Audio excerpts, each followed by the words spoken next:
poletno večerovo akcijo smo se odločili, da bomo preverili, kakšna je pripravljenost pomagati okradenemu človeku na mariborskih ulicah. Odpravili se bomo na Jurčičevo ulico, kjer mi bo tato ukradel torbico.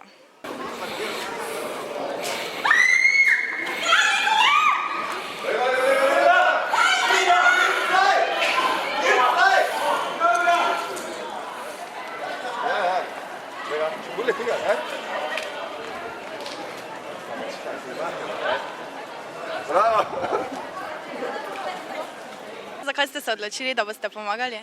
Odločil sem se zaradi tega, ker ne odobravam takega kriminala. Kaj pa bi storili, zdaj ko ste napadalca vrgli po tleh, kaj bi potem storili? Poklical pomoč, prosil za pomoč in da nekdo pokliče policija. Bi torej pomagali vsakemu, ko bi se mu to zgodilo? Pomagam. Bi pomagala, takoj bi ga zgrabila. Ja? Ja, bi Zakaj pa pomagala. niste? Ja, pa če nisem mogla, če je tam sem že šla, te pa so dve mladi skočili, inače bi jaz. Bi pomagali, če tudi ste videli, da je fant recimo malo močnejši od vas? Bi šla. Bi pomagali? Kako težko je biti tat na ulicah Maribora? Zelo težko. Mislim, ljudje so se zelo odzvali, poskušali smo se spotakniti. Dvakrat sem, mislim, da s pomočjo njih padel, tretjič, ko me je vrglo, je pa starejši možakar skočil mi za vrat in me pridržal. Tako da ni preveč lahko.